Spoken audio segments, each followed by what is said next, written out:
It's just very easy for us to overcomplicate things as marketers, and then everything sort of pendulum swings back to like the simple truth that just have to resonate with your core consumer and like reflect who you truly are as a brand, and like that's going to be the way to win. Welcome to my best campaign. I'm Amanda Lee Smith. This episode is a pretty rare case study. I got to chat with Caryn Wasser. She's the Chief Brand Officer for Little Spoon, which is very possibly the fastest growing kids food brand in the United States. After about 10 years as a purely D2C brand, Little Spoon just launched at Target with a whopping 23 products across 6 different food aisles. It's the single biggest food launch in Target's history. And Caryn has been there since the earliest days, so she has a lot of authority when it comes to knowing what got the brand to where it is today. And we covered a ton in our chat, from crazy stunts pulled together by the C-suite team to super unexpected brand partnerships that are absolutely on point for millennial and Gen Z parents, and Little Spoon's very first true brand awareness campaign. This might be one of the most immediately actionable episodes we've done at My Best Campaign. We cover things like, how do you turn social media and cultural trends into a brief for your creative team? How do you keep the customer and their needs front of mind as you're developing a campaign? And how do you make a smooth transition from purely e-commerce into physical retail? As a bonus, Caryn is fully immersed in social culture, and at the end of the episode, she shares all her go-to accounts for really out there inspiration. We've linked all of those in the show notes as well. All right, here's my talk with Caryn Wasser, Chief Brand Officer at Little Spoon. Caryn, is it true that you were the second ever employee at Little Spoon? I was the second full-time employee at Little Spoon. Yeah, there is a wonderful woman, Sarah, who I know helped with a lot of like experiential marketing really, really early on, like very early days with our founders. And so I can't deny Sarah that special spot. But yeah, I am the longest tenured employee at Little Spoon today. It's going to be 7 years in a couple of weeks, and started in a little WeWork office with the founders and a director of ops and, a dream. What was the vision when you started? How did they get you bought in? And tell me about the evolution you've witnessed in those years. Yeah, I mean, I guess it's like worth maybe taking like a little bit of a step back, which I think is like, I ultimately think like the compass for me in life is like, I've learned to just trust my nosiness. Like I am a real solutions oriented person. And I think I really genuinely, like I have friends who, when their necklaces are tangled, they'll come to me because they know that I will like enjoy sitting and like pulling it apart for like hours on my couch. My nightmare. I genuinely enjoy doing that. But like my kind of the theme for me in life and in my career has been like, if you tell me you have a problem, but you don't give me full purview into like what the reality of the situation is, like I can't solve that problem for you. Like you're only giving me a portion of the knot, and like how could I untangle the knot? So for me, it was sort of this like compass that took me through my career. And like when I look back, I can see the theme as nosiness. Like I started in a traditional ad agency where the brief was like, hey, we have a massive problem with our business, solve it with a TV spot. That really annoyed me like within 7 months of starting, because it's like, hey, what, a TV spot? You got other stuff going on. Why are we just talking about a TV spot? Sent me to a different agency called Anomaly. That's a much more of like a creative shop that is like, tell us the problem, we'll tell you how to solve it. Worked really closely with my clients for 4 years, had an incredible dynamic with them. Still felt like I was banging on the door trying to find my way into other places and spaces to try to attack the situation that they were trying to solve for with advertising. And then I moved client side, as they say, and I worked for a business that was owned by restaurateurs who really didn't understand the value in having a brand person have a seat at the table. And it all led me to this realization, like I need to be closer to the nexus point. I need to be like closer to the beginnings, because if I'm going to be positioned to like really unlock something, I need to be able to see the full picture.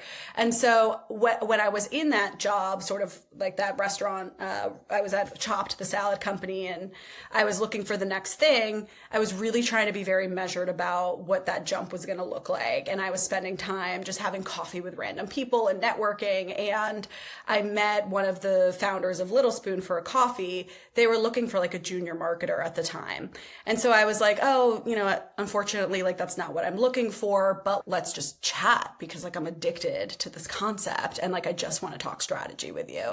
And so they ended up just enjoying that conversation. And to me, what was like very exciting about it was this category was so broken relative to what this consumer really was needing and wanting. This particular generation is like a truly always on generation of parents. They are professionally way more ambitious, personally way more ambitious. Most of the households that we're serving are dual income households, very multifaceted lives, very always on lives. Like this is a world of technology where you don't just drop your kid off at daycare and go enjoy your day. You drop your kid off at daycare and you get the 30-minute check-ins and the pings and the photos and the this and the that, along with the Slack messages from the 10 people that you manage and the big like board meeting that you have coming up. And like, you got to catch your exercise class after work. And, you know, you are really, truly so time scarce. I don't know if that's a word, like you have so much time scarcity.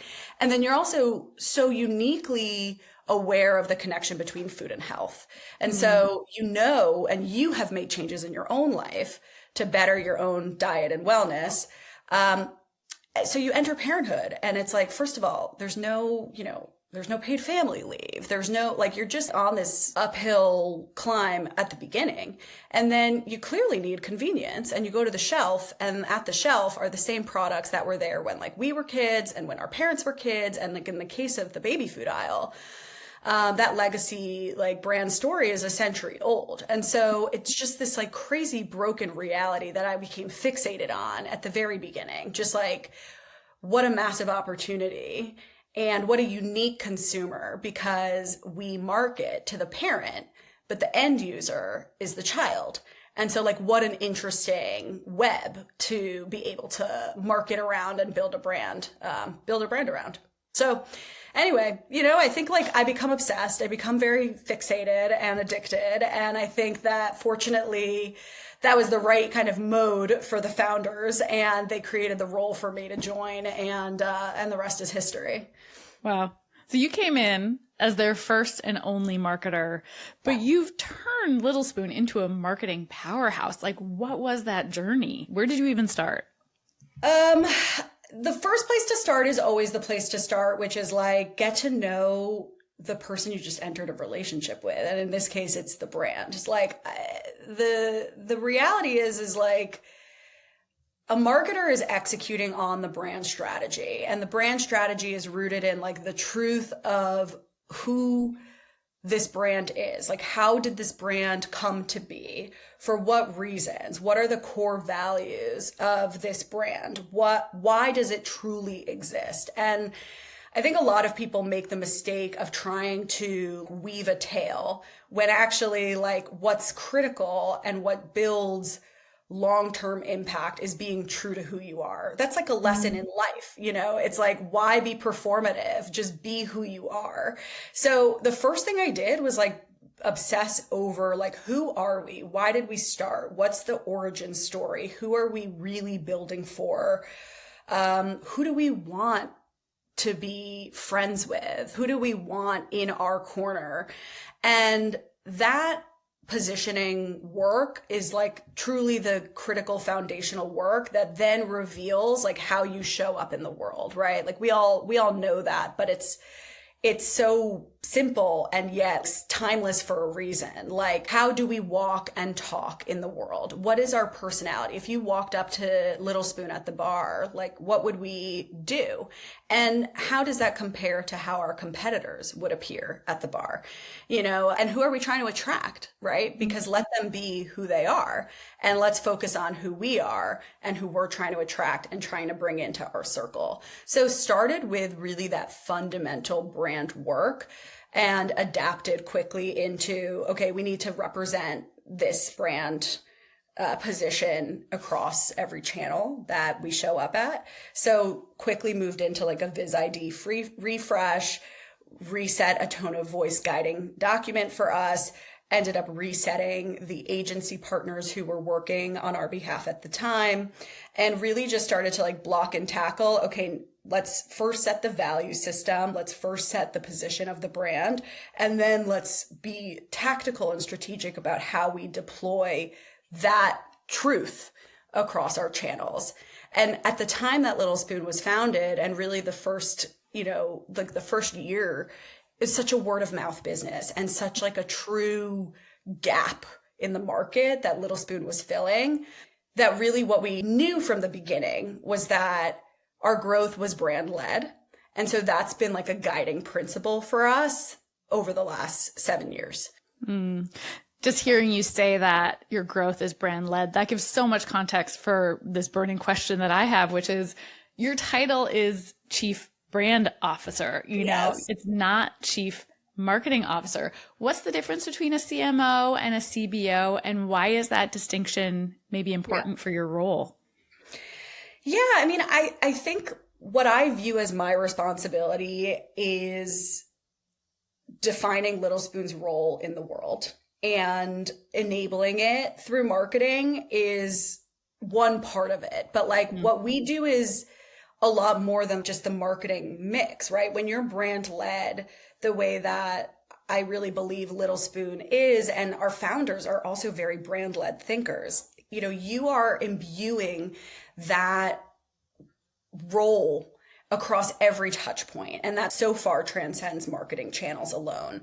And so for me, it's like, I care about how we show up in the marketing channels as much as I care about how we show up in the unboxing experience, as much as I care about the packaging experience, as much as I care about the small touches that our customer experience team is deploying every day, sending personal notes through, sending birthday cards, like every surface and space and touch point is so critical to Little Spoon's success.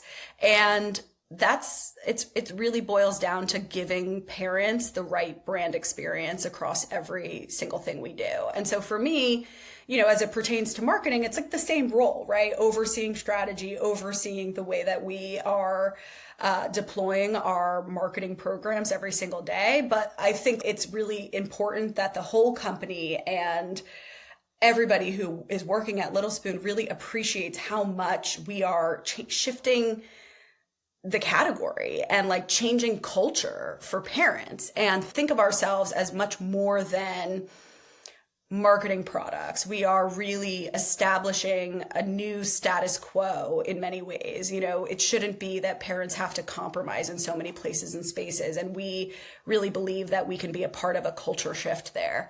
So it's, it was very intentional for me, to think that way. You mentioned that the founders really understand brand. And in my experience, ironically, it's often founders that struggle to understand it the most. They've been so invested in product, and that's all they can focus on a lot of the time. And maybe coming from agency side, you've probably worked with enough companies to have touched businesses that aren't brand led. What do you think the difference is as a marketer for you as you're moving through your day? Yeah, no, it's a great question. I mean, I have worked for founders who are not brand led. And the difference is, if you just think about them emotionally as an everyday player, is like, I remember working in past roles and just feeling like we were missing the plot all the time, and feeling so frustrated with this core belief system that the proof needs to be directly in front of you to be true.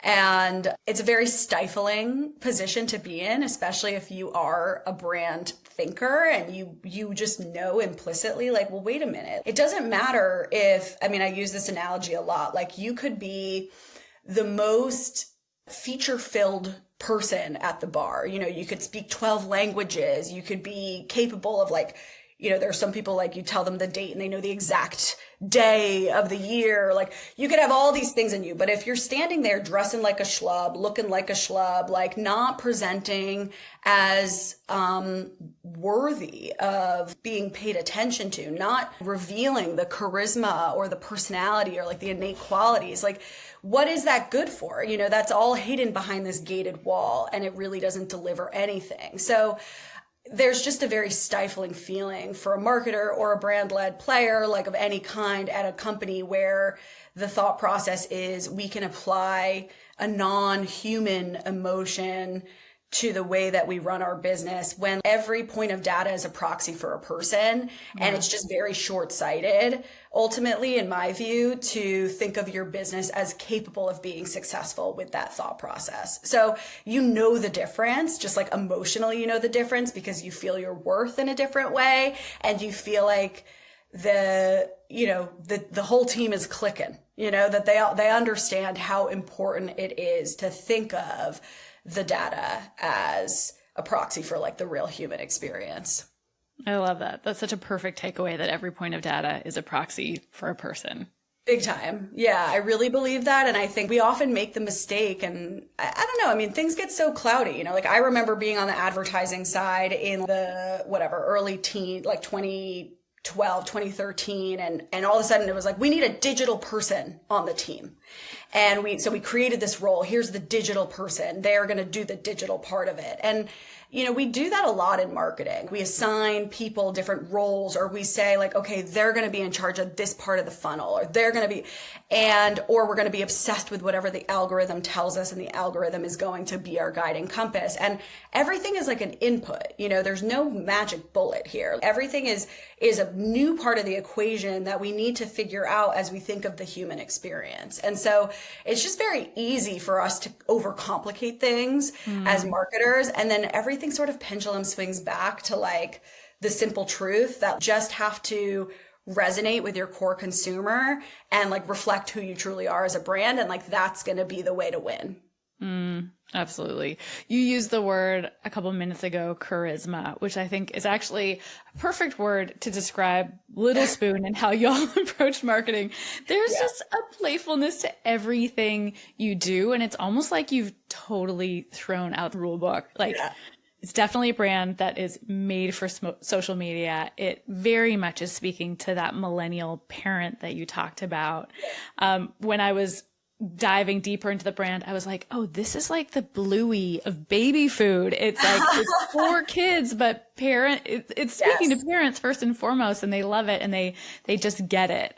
Some of the things that I saw as I was digging into your various tactics, your whole C-suite showed up at Target in Minneapolis for your launch in full Little Spoon costume. You did a partnership with a couple of my favorite social channels, Meet Cutes NYC, watch it obsessively. You use Miles from Recess Therapy. Who doesn't love Miles? You did all of the Taylor and Travis memes. How do you foster a brand and marketing team that thinks like this? No, we do have so much fun. And I actually, like the C-suite at Target in costume, I do want to just give all credit. Like you would think that would be me being like, guys, we got to do this. This was Ben, our CEO, being like, guys, we got to do this. I think like we really are having fun. We have core values at Little Spoon that are really, really simple, but one of them is enjoy the journey. And we really do take that seriously. Everybody who works at Little Spoon, like we really are owners of the business. And so there is this opportunity to jump into really the culture that we've cultivated, which is like to feel like you're part of it. And I think we have, like myself and Ben and Angela, we've been working side by side together for 7 years. Ben and Angela are married. They live and breathe Little Spoon. And so I think we're so much enjoying the experience of this like kind of never ending novelty of like more and more awareness of our brand. And we're enjoying the true opportunity to take our broader community on that ride. And that's like our whole team at Little Spoon, but it's really our whole community. And so we just truly look at it as an opportunity to treat ourselves not like a brand, especially on social media, but much more as like a creator or a part of your world. We like to think of ourselves from a personality standpoint as like your really informed BFF. So kind of like the parent that you want to sit next to at the like t-ball game that's taking a lot longer than you expected because you don't really understand the innings universe and you're like sitting there for a long time. Like, at least I can speak for myself. But like that person who's sitting next to you, completely judgment free, with like good war stories under their belt, fortunate to have like a network of really well-informed experts and veterans and in the parenting space, but like still has stains on our sleeves. You know, like we're with you. You know, we are experiencing and laughing with you through this parenting journey, and I think that really comes through. We also we are online first. I mean, Little Spoon is up until last month where we launched in Target, we've been entirely direct to consumer. And there are some incredible benefits to that, which include this like ability to truly deliver on this like internet favorite. Our entire world is digital. So one is like, we just have this plethora of data and this plethora of intel into like who our consumer is, what their makeup is, where they are in the world, what matters to them in culture. And then we have this ability to deliver upon that across these other digital channels in a way that I think just allows us to be more precise and also allows us to be more experimental in our approach. And then you said something that is like so core to our brand strategy, and it just like makes me feel great that you pick up on it, because that is what we're trying to do all the time. We are focused on the parent, you know, especially as a digital first brand. It is not your toddler who is like scrolling through the feed, right? You know, we kind of joke like our end user most of the time can't read, you know, might not be able to talk yet, you know? So who we're really trying to appeal to and who we're really trying to delight is also, you know, the person who oftentimes feels really underrepresented in culture. And so we just have this really fantastic opportunity to speak to the parent first in the way that we deploy our content strategy, the way that we deploy our partnership strategy. And that is part of what differentiates us in the competitive set. So like where we see our competitors partnering with Peppa Pig and partnering with Bluey, who like are near and dear to our hearts and like our powerhouses for our community, like we would rather partner with Rachel Antonoff and do like a really cool limited edition puffer jacket that has hidden veggies inside. Or we would rather partner with Graza, who's like your latest obsession in your pantry. And so you get to kind of enjoy the journey of seeing that in this brand and product that is so meaningful in your household, but otherwise rarely speaks to you as an individual. And so that's been a massive part of how we've differentiated ourselves and really rooted ourselves in like a parent first mindset. Yeah. As I was seeing the creativity that you bring to these campaigns, my first thought was, wow, how did they get approval to do that? And I was thinking this must be a real practice of managing up, but it sounds like you have total buy-in from the top. Oh yeah. Definitely. I mean, truly, Ben, like the biggest challenge of our Target Minneapolis shoot was that I was trying to get us to be straight faced in the elevator when the doors open, and Ben kept laughing.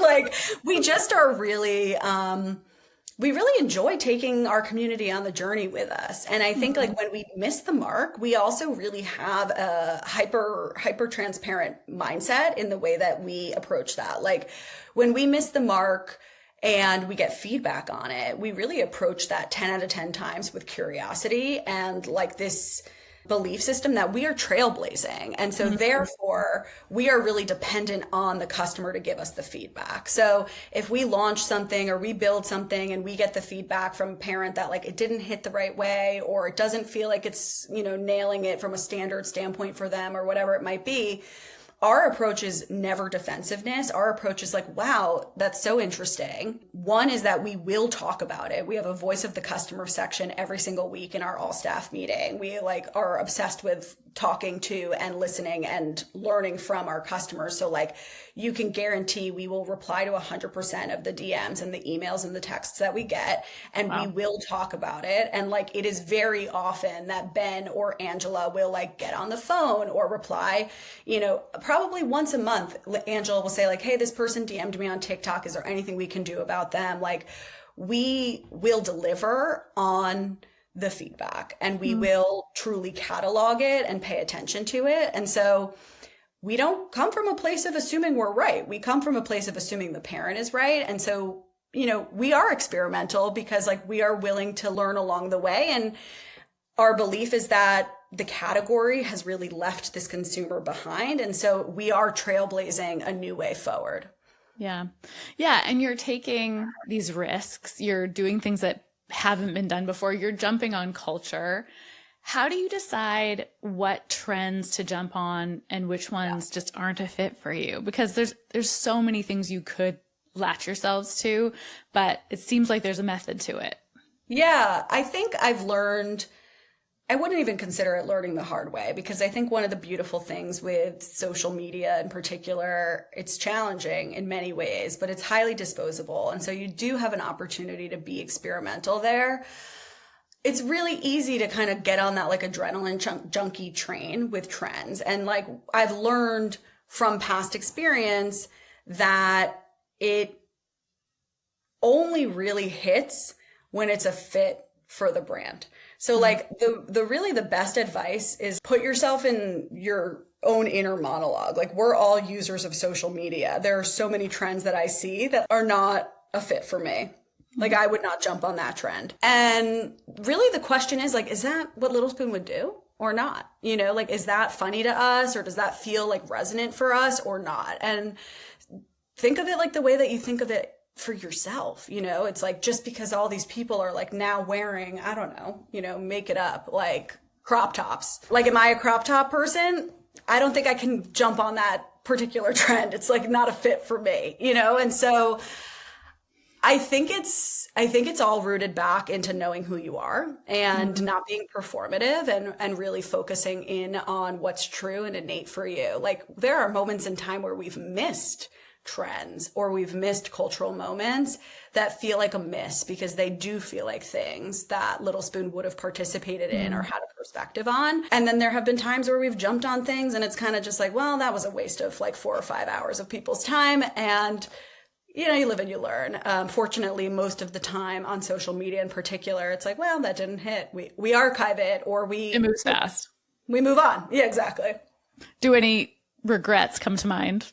Not really. Like, I really don't think that there are any major regrets. I think that there are times where like it's again, you can get like the adrenaline junkie issue is an issue no matter what in life, but it is especially a challenge in marketing on both the growth and brand sides of the fence. I think with brand, it's like you could be obsessed with like, ooh, people like this and people are sharing this a lot and it's like that's amazing and we should do more of that. But there also becomes this like broader question, which is like, well, what are you trying to deliver? Like, are you just trying to deliver like, you know, meme culture content? Or like, do we need to recenter ourselves on what we're actually trying to accomplish with the content that we put out? So there is sort of the like adrenaline junkie distraction that I think comes up all the time in marketing. And you kind of just have to get good at spotting it, where it's like, okay, yeah, like if we do this meme or we do this thing, it will pick up. It will get a lot of action. It will, but it actually doesn't result in any follower growth. It's not changing the metrics that show us the engagement is there with the brand. It's just funny internet culture. And that isn't really what we're trying to do. So there are those moments where you kind of have to recenter on like, is this actually achieving anything for us? And like, what is the role of this channel for us? And how do we kind of reset? Yeah, just making sure it's always additive for the brand, I guess. Exactly. You mentioned that kind of gut check that you do about just like, is this our personality? Is this us? And doesn't come from nowhere. That comes from good positioning. And you mentioned that was kind of your starting place, getting that voice in place, positioning the brand. Today, what does that look like for you? Do you have kind of one rallying North Star that you point the team back to all the time? Do you have a brand book? What do you use to keep everyone focused? Yeah. Oh, yeah. Big time believer in the brand book. I am a big believer that you are only as good as your brief in life. In life, like tell me to come to a party, fail to mention it's a costume party, and like I have not shown up the way that I should, context is king, and understanding and speaking the same language is king. Consistency is the way for us to build depth as a brand.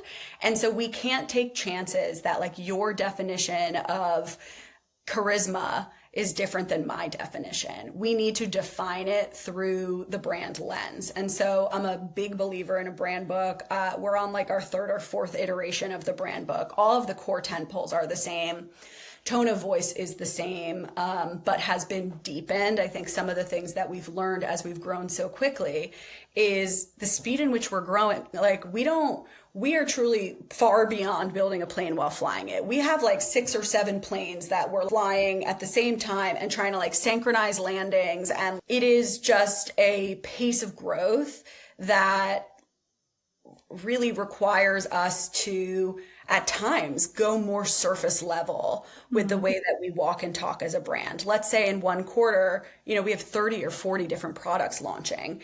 That is hugely distracting in many ways to just like core brand work. So what happens is, we focus in on these like new brand activities that are happening, and we require of ourselves this like need to reroute in how do we build depth, and how do we make sure we keep finding our edge as our audience size grows, as the addressable market that we serve grows. So we will go through that refresh process where we kind of double down and build even more depth and more storytelling around our tone of voice or around our Viz ID, while still being totally true to our DNA. It's like truly just growing up, it's like going from that awkward teenage year to like, okay, I'm kind of like, I have my license and I'm like getting ready to vote now, and then like continuing to graduate in maturity. So the core of who we are remains the same, but we are more multifaceted now. We are, we are more exposed, more people know about us. And so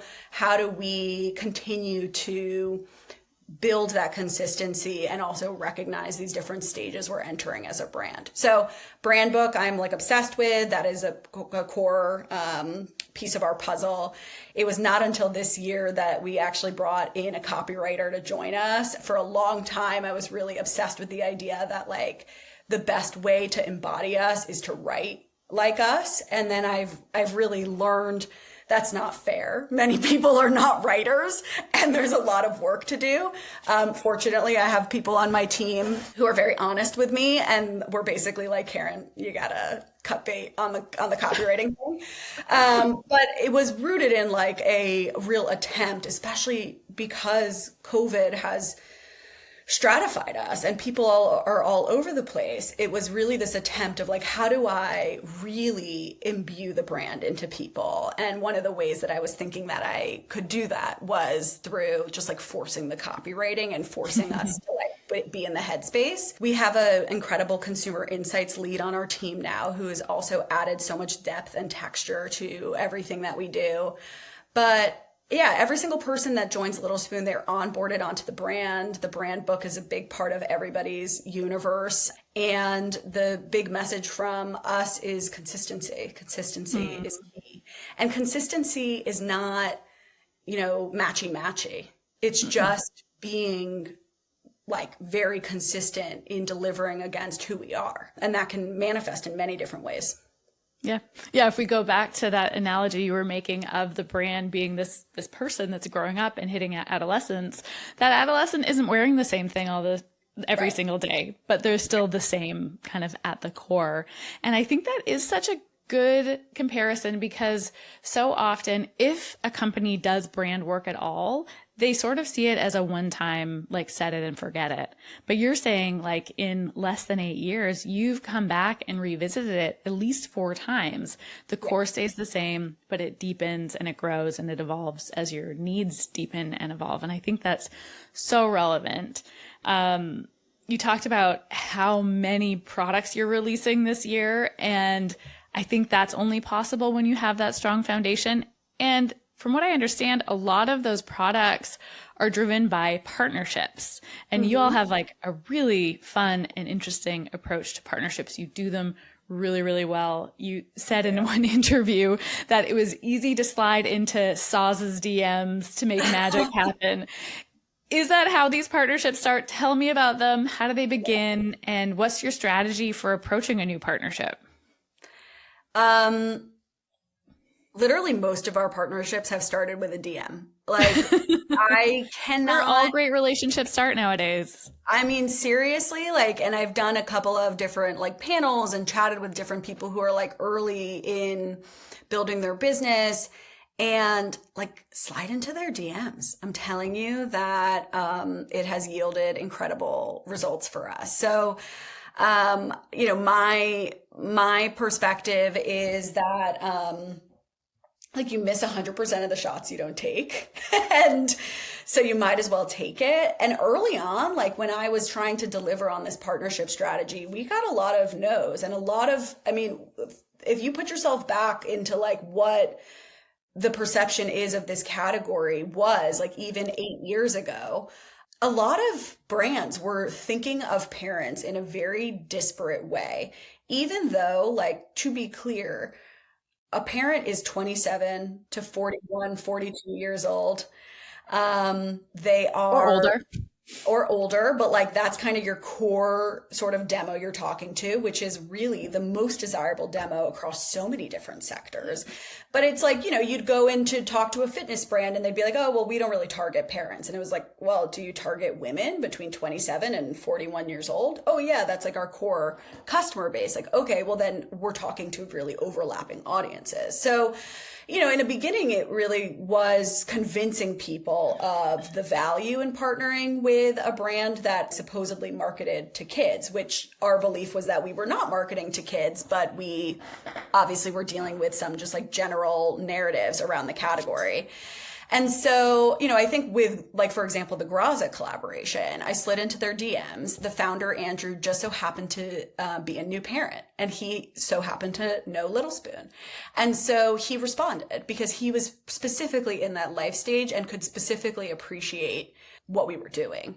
And so that also, like, when you kind of secure a couple of those partnerships, it begets the next one. You know, like some of the early partnerships that I was able to secure for us really ended up becoming like the case studies that we were able to use to kind of keep bolstering and keep building our roster of collaborations. The Rachel Antonoff collaboration was a DM. The Dusen Dusen collaboration was a DM. The Graza collaboration, the Saws collaboration, the Skin Deep, which was one of my favorite content collabs that we did this year, that was a DM.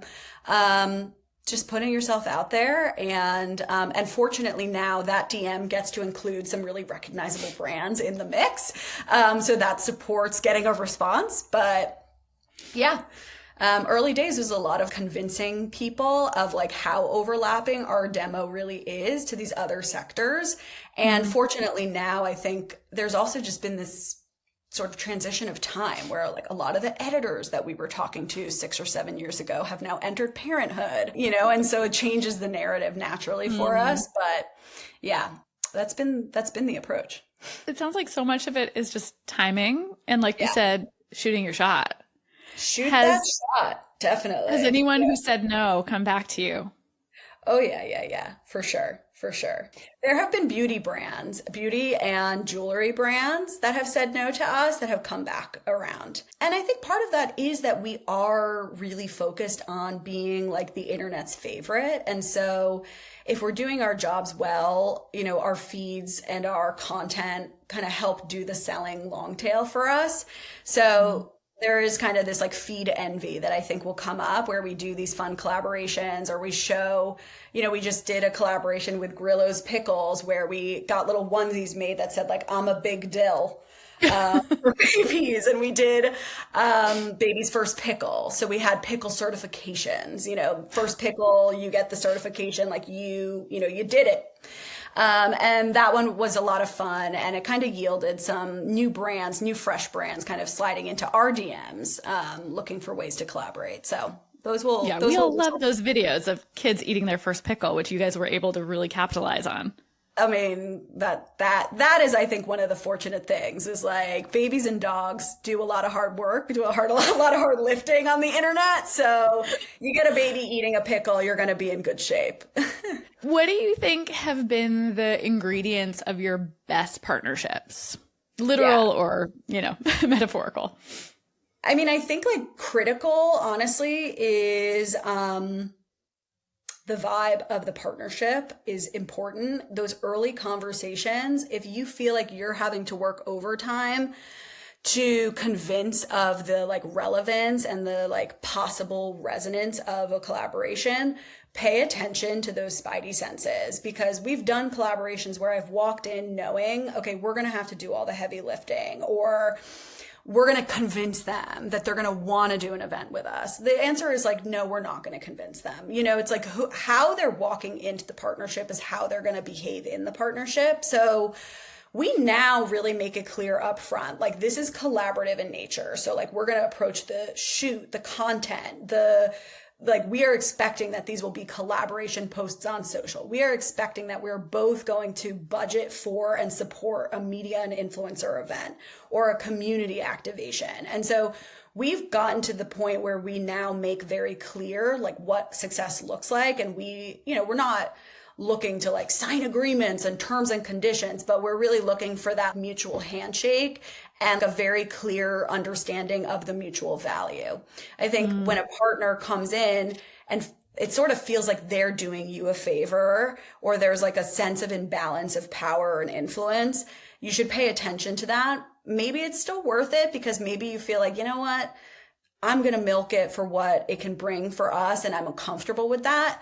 But reassess in those moments if you're going to actually get what you want out of it, or if you're just kind of like crossing your fingers, because a lot of these partnerships take a lot of work. It's a lot of time and energy. It's a lot of content development. In the case of our product collaborations, we have all of these amazing food scientists like working and developing recipes, and we're building packaging art, and we're doing, we're spending quite a lot of time, money, energy, and resource on making these things happen. So making sure that it's like the juice is worth the squeeze is a big part of what we've learned along the way. It sounds like you typically have so many things happening at one time. You have your hands in a lot of pies. What's going on right now that you're really excited about that you can share? I mean, I think that this moment of entering Target is just a massive moment for our brand. Huge. So yeah, I mean, for the last 7 years, we have been entirely direct to consumer. And, the reality is that we have always thought of ourselves as moving into an omni-channel strategy, because our mission is to make parents' lives easier and to keep kids healthy. So if we're going to really make parents' lives easier and we're going to enable healthy habits for kids, we are not going to be able to do that in the confines of just one vertical or like one sell point, right? Like if we're going to really dare to believe that we can change this category, we're going to need to enter different places and spaces. Making parents' lives easier really looks different dependent on the stage of life that they're in, and dependent on like the use occasion. It's not that easy to get a box of snacks delivered to your door if your habit is like, I'm going to swing by Target on the way to soccer practice and pick up some snacks. And if we're not there, we're not making their lives easier in that moment. We're creating a friction experience to have to get us to be delivered to your door. If you're the parent of an 8-month-old and you're finding your footing just coming back from, parental leave, and you're trying to figure out the rules of starting solids, and you're really focused on introducing new ingredients to your baby, and you don't have the time to be like pureeing and steaming and freezing and monitoring everything, man, what a relief to get a full system shipped to your door. Like what a true enabler of ease and empowerment. So for us, it's like rooting in the mission. How do we make life easier for parents? What are the different places and spaces we can do it? The Target launch is just like massive moment where we get to see the impact of being in 1,800 doors. Like how will that affect brand awareness for us? How will that really like lift the total business? Our direct-to-consumer business remains the exclusive destination for all of our meals. So that is the only place where our consumers still can go to support their child's mealtime experience at every age and stage. Our Target experience is built around where we really believe ease and awareness begins. So we're across 6 different aisles in Target. We have 23 products that entered the market. Huge launch. The largest food and beverage launch in Target's history. And we're across the baby stage, the snacks aisle, we're in the refrigerated aisle, the dairy aisle, the frozen aisle, we are in the lunchbox aisle. And it's by design, so we want parents who are in that early baby stage to experience us, become aware of us, and then hopefully find their way to littlespoon.com for that starting solids journey. And, the list goes on and on. If you're a toddler parent, we have really the right products for you to just experience us and to support those use occasions like snack time. That launch, just this massive moment for our brand. And so we really wanted to pair it with this massive campaign moment that we effectively thought of as like a brand launch. So we really wanted to just deliver on like, what is Little Spoon? Why do we matter? And what do we want parents to really know? And what we landed on is the simple message that we're built for this. And this equals whatever the hell you're going through. So we were able to deliver with this like very flexible built for this campaign model, just this huge explosion of different experiences, life stages, scenarios. And, it lended itself really well to a very, robust campaign that we're kind of just wrapping right now. I think they're just starting to take down At a Home over the next couple of days, but just a real moment to establish that, Little Spoon is distinctly different because we are truly built for this generation, these specific needs, these different stages, these different lifestyles. For all of it, we exist. Yeah.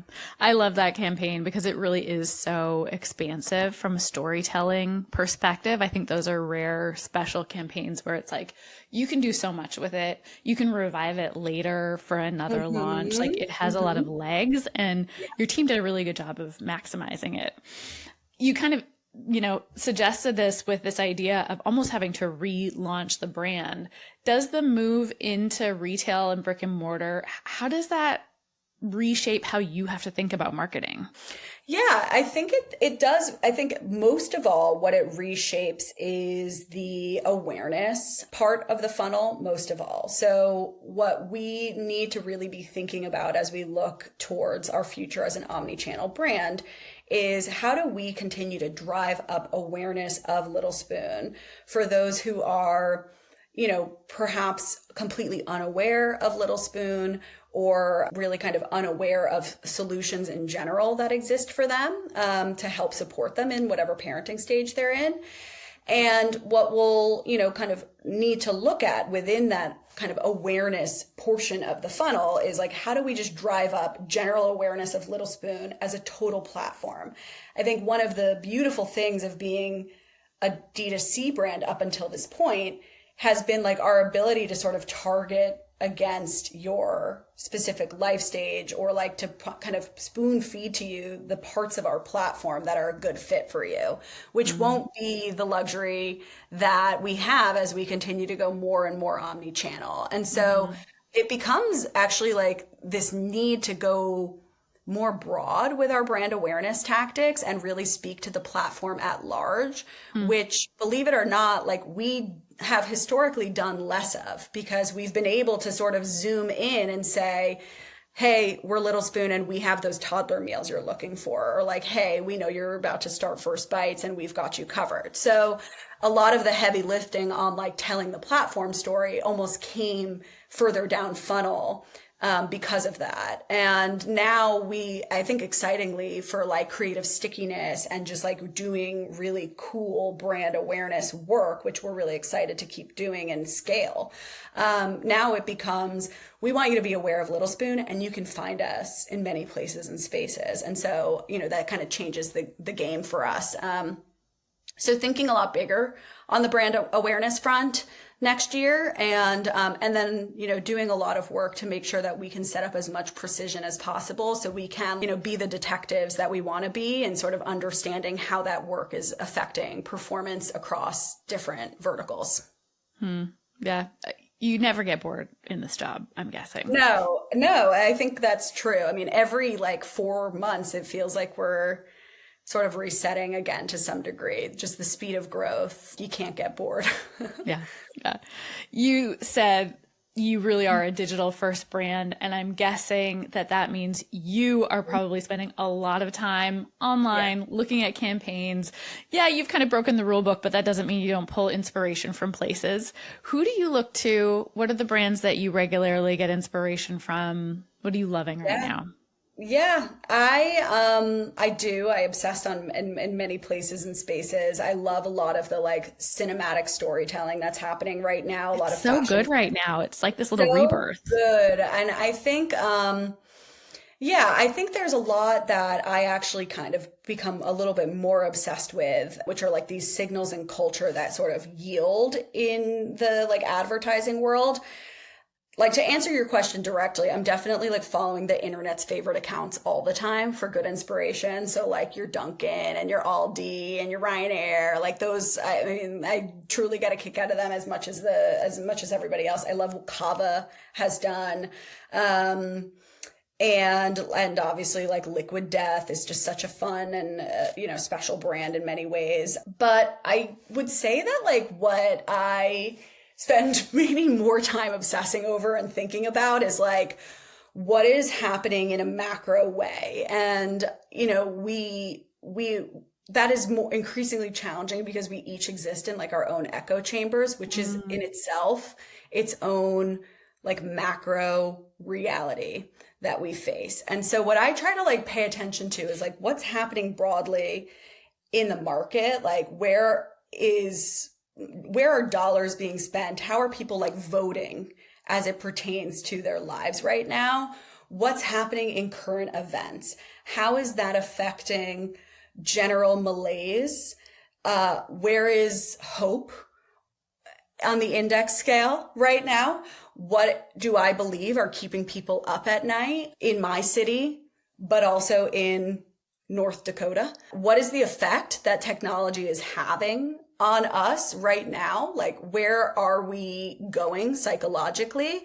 And, you pay attention to signals like the Times article a couple of months ago of like this insurgence of flip phones with teenagers, or, the changes that are happening with AI and how it's like affecting, just creating this really interesting pendulum swing of like equal parts fascination and fear. And so like, I like to sort of zoom out and then look to like the arts or to like different kind of classic expressors to sort of get the signals early of what is happening. So I will go to theater a lot, and I'll see in theater, there's interesting things happening in theater right now. There's a lot of mixed media on stage. It suggests that theater is having to work harder to keep your attention. There's a lot of shifting to shorter non-intermission shows. What is that telling us about where attention span has gone?